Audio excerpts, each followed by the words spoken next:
Attorney Ricky Tumutorgo, nagtataguyod ng katotohanan, nakikipaglaban para sa bayan. Kulong na si Marcoleta, ang banata nila ni Lacson hindi pa rin humuhupa. Talagang itong dalawang ito, matindi ang banata nitong dalawang ito. Ay ano rin kasi, napuno na rin itong si Senador Ping Lacson dito kay Marcoleta. Kaya ngayon, kahit na-aresto na si Marcoleta, naka-hospital, nandun sa hospital, ay talagang hindi pa rin tinatantanan ni Senador Ping Lacson. Sabi ni Senador Ping Lacson, bakit ba kapag nai-issuehan ng warrant, kung ano-ano ng sakit ang lumilitaw? Yun. Ano yan? Talagang syempre, hindi natutuwa si Senador Ping Lacson na naaresto nga si Marcoleta pero parang may special treatment. Kaya sabi ni Senador Ping Lacson, nagiging pattern yata yung ganyan. Kapag may mga naaaresto, tulad ni Manny Bunuan, tulad ni Marcoleta, o kung ano-ano ng sakit. O yan, kaya ano na ito? Sigurado nakarating na naman yan kay Marcoleta. Magagalit na naman yun kay Lacson. Kaya lang wala na rin siyang magagawa si Marcoleta. Hindi naman siya hindi na siya makapag-press con. Hindi na siya makaharap sa media. Pero ang tumitira ngayon kay Lacson, yung mga supporters ng mga DDS. Sabi ng mga DDS, ay wag ka nga Pinky. Ay noon nga, nagtago ka rin eh. Mabuti nga si Marcoleta, hindi nagtatago. Wow. May gano'n naman sila ngayong pang-counter. So yan mga kabunyog, si Senador Ping Lacson talagang hindi matunawan dyan na nakikita niya special treatment ang binibigay ng PNP. O sabi pa ni Senador Ping Lacson, ay yung PNP na yan, yung PNP General Hospital, para yan sa mga pamilya at sa mga tauhan ng PNP. Hindi yan para sa kung sino-sino lang. Pag may nagkakasakit na mga officials ng PNP, tauhan ng PNP, at saka pamilya ng PNP, diyan dinadala sa PNP General Hospital. Ay bakit nandyan yan? Ang tinatanong niya si Marcoleta. Kaya mukhang talagang si Senador Ping Lacson, hindi tatantanan itong si Marcoleta. Ngayon, mayroong kumakalat sa social media ganito. Ay di ba anniversary ngayon ng isang dekada na ang matapos tayong manalo. Ngayon ang anniversary, isang dekada na anniversary ng ating pagkapanalo doon sa arbitral ruling. Ito yung araw na lumabas yung desisyon ng Permanent Court of Arbitration sa Dahig at nanalo tayo kontra sa China. Ngayon yon, kasi 2016 ay 2026 na tayo ngayon. So eksaktong isang dekada, 10 years. Sabi ng mga netizens, ay salamat, nakakulong na si Marcoleta. Kung hindi nakakulong si Marcoleta, baka ngayon mayroon na namang komentaryo yan tungkol diyan sa isang dekadang anniversary ng ating tagumpay sa Dahig.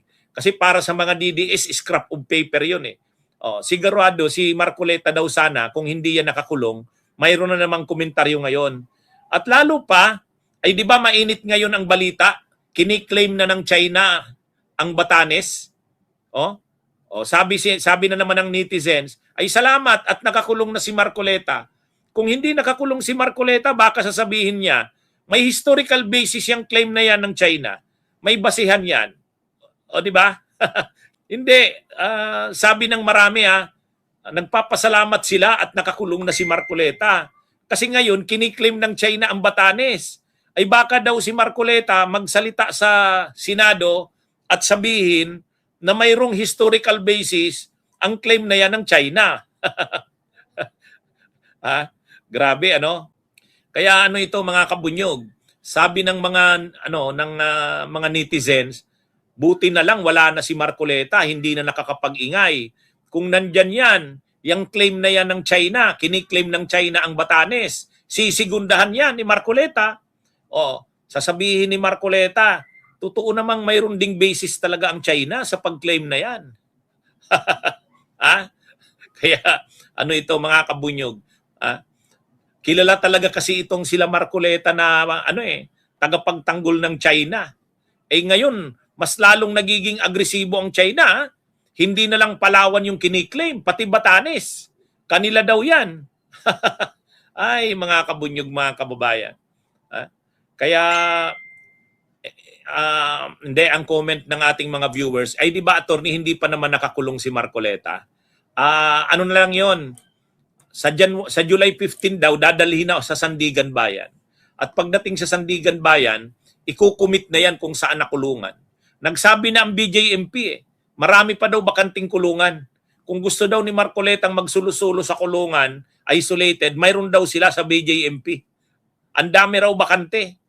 Superintendent Bustinera, paano halimbawa doon sa may mga medical condition, halimbawa kinumit na itong si Senador Rodante Marcoleta dyan sa inyo, kaso may mga pangangailangan siyang atensyong medikal, kakayanin ba yun o may kakayahan ba ang BJMP para tugunan yun? Tama po, napakaluwag pa ho nito, marami pa hong seldang bakante. Ito hong pasilidad natin na ito, ang design ho kasi nito, meron ho ito sa gitna na pinaka-access, lahat ay may access, may infirmary ho ito o clinic. At ito ay isang live na facility, may mga nurses, may doktor tayo in-house. In fact, may sarili tayo diagnostic laboratory doon for communicable disease katulad ng tuberculosis. So, fully staffed facility ito at kaya naman lahat. Ngayon nga ho, meron ho tayo doon mga vulnerable population, senior citizen, may mga cases ng tuberculosis na naka-isolate, naka-quarantine, may mga newly quarantined din for suspected tuberculosis. So ano ho ito, talagang fully manned, fully staffed facility ito at ready naman sa kahit sinong vulnerable PDL ito. Kasi yung mga karanasan na ho tayong ganyan din naman sa BJMP, kaya ho ang pasilidad nating mga bago ay may disenyo na talaga para sa mga clinic o infirmary na tinatawag. Kaya natawa ako dun sa interview sa BJMP. Tinatanong kasi yung official ng BJMP, halimbawa daw dalhin si Marcoleta, mayroon daw ba itong available pang kulungan? Sabi nung official ng BJMP, bagong-bago itong kulungan namin dito, itong Quezon City Jail, dito sa Payatas. Maraming bakante dito. Maraming bakante. Kaya kung dadalhin daw doon si Marcoleta, kahit sulo sa kwarto, pwede. Wow. Mukhang walang lusot si Marcoleta dito. Kasi ang sinasabi, dapat daw i-isolate. Ay sabi ng BJMP na in-interview sa radyo, sa DCMM ba yun? Sabi ng BJMP, may nakaredy kaming kulungan. May nakaredy kaming kulungan. Ayan. Kaya wala nang lusot. Wala nang lusot si Marcoleta. Talagang pag tinanong kasi magtatanong ang korte diyan magtatanong ang korte, itatanong ng korte dyan sa BJMP, mayroon ba kayong facility na available pa na halimbawa itong si Senador Marcoleta ay i-isolate sa kulungan, siya lang mag-isa, mayroon ba? Kasi ang i-insist ng kampo ni Marcoleta, dapat i-hospital arrest na lang kasi may sakit. Dahil nakakahawa daw, mild pneumonia. Kaya hindi daw pwedeng isama sa ibang preso. Ay tatanungin yung BJMP, tatanungin ng korte ng Sandigan Bayan, mayroon ba kayong available na kulungan? Sabi ng BJMP, napanood ko yung interview.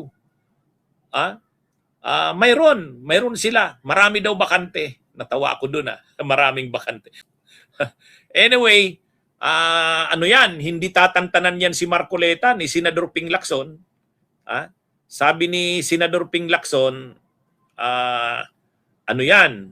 mga kabunyog. Sabi ni Senador Ping Lacson, hindi pwede yan. Special yung treatment na yan. Kaya nagkukomentaryo si Senador Ping Lacson, hindi daw pwede yan. Pag nagkakasakit, ay pag nagkakawarrant of arrest, kung ano-ano ng sakit ang dumadapo. Okay, mga kabunyog, mga kabayan, magandang araw sa inyong lahat.